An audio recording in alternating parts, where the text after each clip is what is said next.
வா வாத்தியாரே படம். கார்த்திக் சார் கூட நீங்க நடிச்ச அதனுடைய எக்ஸ்பீரியன்ஸ் எங்களோட ஷேர் பண்ண முடியுமா? இதுல இன்னொரு விஷயம் பார்த்தீங்கன்னா, உங்களுடைய கேரக்டர் எந்த அளவுக்கு மக்கள் கிட்ட ரீச் ஆகும்னு நினைக்கிறீங்க இந்த படத்துல? ஃபர்ஸ்ட் ஆஃப் ஆல் இந்த இந்த கேரக்டர் வந்து நீங்க பண்ணணும் நலன் வந்து என்கிட்ட கதை சொல்லும்போது, அ நான் வேற ஒண்ணுமே சொல்லல. எனக்கு வந்து எனக்கு பிடிச்சிருக்கு நான் பண்றேன்னு சொல்லிட்டேன். ஏன்னா, இந்த கேரக்டர் வந்து நீங்க படம் பாருங்க. அப்பதான் உங்களுக்கு தெரியும். So fantastic character.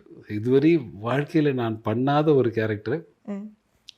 நான் காவல் நிலையம் ஒரு படம் பண்ணியிருக்கேன். ஒரு ஒரு நானும் வந்து சரத்குமார் ஹீரோ பண்ணும்போது, அது நம்மகிட்ட தான் இருக்குன்னு நெனைக்கிறேன். நம்மகிட்ட இருக்கா, எங்கிட்ட இருக்குன்னு தெரியல.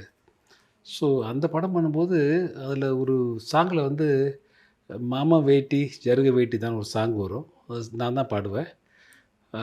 மறைஞ்ச எஸ்பிபி பாடின பாட்டுன்னு நெனைக்கிறேன். I think so.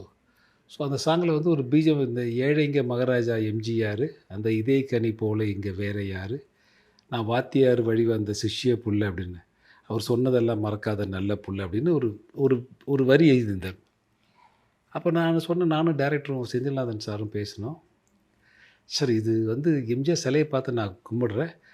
அவரே இறங்கி வந்தாருன்னா எப்படி இருக்கும்? அப்படின்ற மாரி